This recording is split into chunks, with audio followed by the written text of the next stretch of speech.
السلام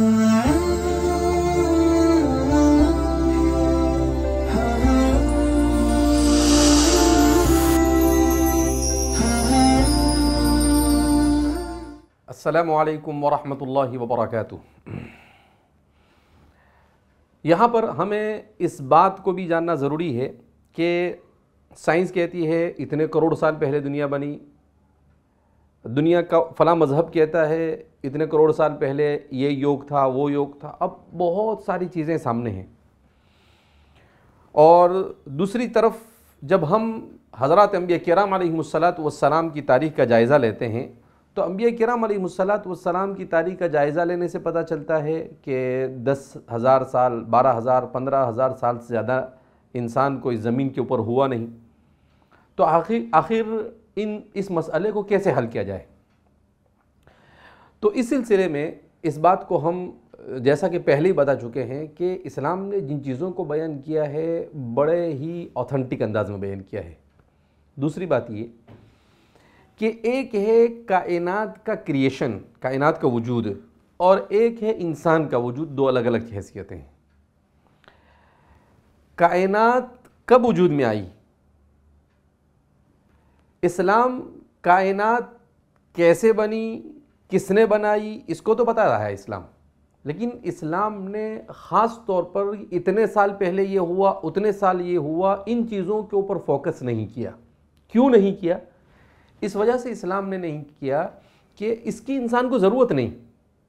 یہ ایک خواہ کے سوال کو کھڑا کر کر انسان اس کے پیچھے دوڑا۔ انسان کو اگر یہ پتہ چل جائے کہ وہ کون ہے، کیوں آیا ہے، اس کا کیا انجام ہوگا، یہ کائنات کیا ہے، کیوں بنائی، کس نے بنائی، اس کا کیا انجام ہوگا، تو اتنا جاننا اس کے لیے انف ہے۔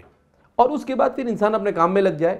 مگر انسان اس سے آگے بڑھ کر اس کے ہر چیز کا نمبر ڈھونڈنے لگ جائے تو ظاہر سی بات ہے کہ یہ انسان کے اپنے میدان، اس کے اپنے ضرورت سے بالکل باہر کی چیز ہے۔ لہذا اگر یہ کہا جاوے کہ کروڑوں سال پہلے دنیا بنی، اربوں سال، کھربوں سال پہلے یہ دنیا بنی، تو اسلام نے جو نقطہ نظر بیان کیا ہے وہ یہ بیان کیا ہے کہ دنیا بنی، کب بنی اس کو اسلام نے بیان نہیں کیا، لہذا اسلام کا اس کے ساتھ کوئی تعارض نہیں۔ کتنے کروڑ سال پہلے بنی، اسلام نے اس کو موضوع بحث لانا مناسب سمجھا نہیں، ضروری نہیں سمجھا، تو کوئی مسئلہ ہی نہیں۔ دوسری بات، جو لوگ کہہ رہے ہیں ان کے پاس کوئی اوتھنٹک ثبوت بھی نہیں ہے۔ تیسری بات کہ کائنات کے سلسلے میں اللہ رب العزت نے دو چیزیں بیان کی۔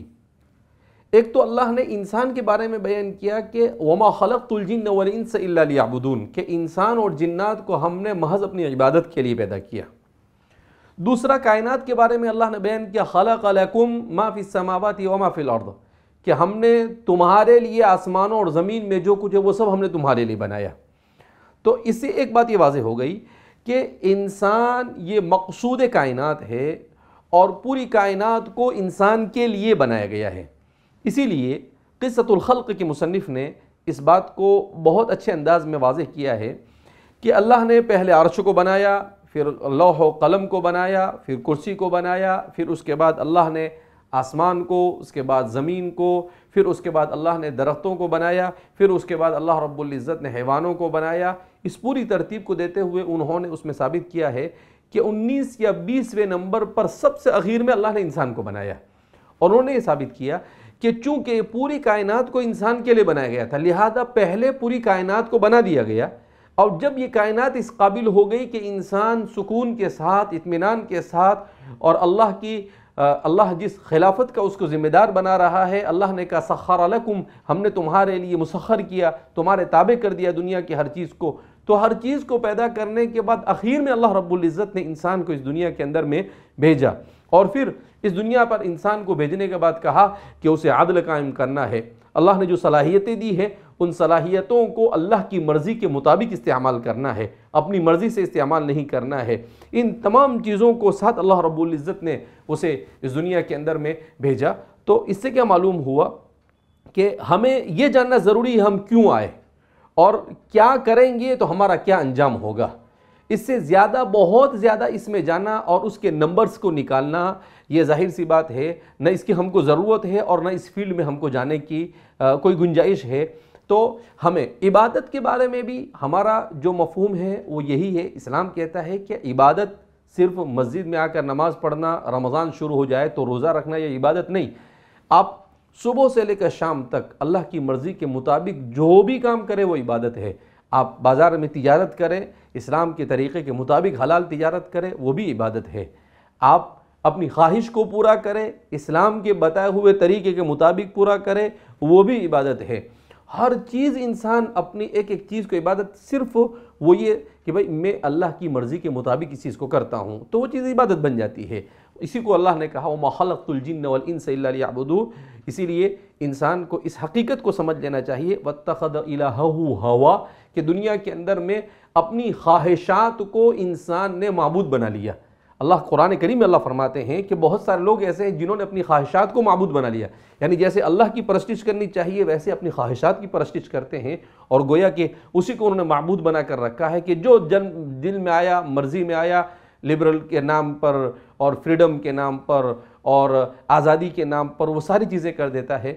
تو انسان اس کی وجہ سے کیسی کیسی حرکتیں کرتا ہے۔ ہم دیکھ سکتے ہیں کہ یورپ کے اندر میں بہت سارے ڈاکٹر، انجینئر، پڑھے لکھے لوگ ہیں، اور وہ اپنے آپ کو ڈاگ یعنی کتے کی شکلیں بناتے ہیں اور کہتے ہیں کہ ہم کو کتے کی طرح زندگی گزارنا پسند ہے۔ اللہ نے اچھا بھلا انسان بنایا اور کتا بن کر زندگی گزارتا ہے، کتے کی طرح پنجروں میں رہتے ہیں اور کتے کی طرح چلتے ہیں، کتے کی طرح آواز نکالتے ہیں۔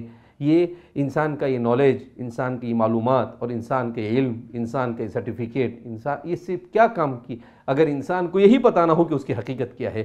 لہذا اس بنا پر ہم رمضان مبارک کی مناسبت سے ان ساری چیزوں کو، یہ تو ہم نے موضوع کو بہت زیادہ سمیٹنے کی کوشش کی ہے، ورنہ یہ انتہائی طویل موضوع ہے جس پر مزید تفصیل کے ساتھ گفتگو کی جا سکتی ہے۔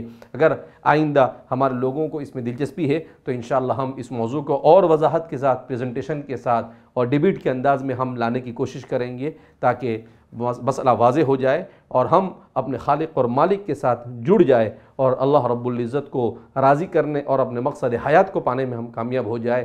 اس طریقے سے ہمارا اس دنیا میں آنا وصول ہو جائے۔ اللہ رب العزت ہمیں اپنی مرضی کے مطابق زندگی گزارنے کی توفیق مرحمت فرمائے اور اللہ اپنی نامرضیات سے ہماری حفاظت فرمائے۔ اللہ رمضان مبارک کی برکتوں سے ہم سب کو مالا مال فرمائے، الحاد سے، دہریت سے، بد اخلاقی سے، نفاق سے، فسق فجور سے اور ہر قسم کی معصیت سے اللہ ہماری حفاظت فرمائے۔ والسلام علیکم ورحمۃ اللہ وبرکاتہ۔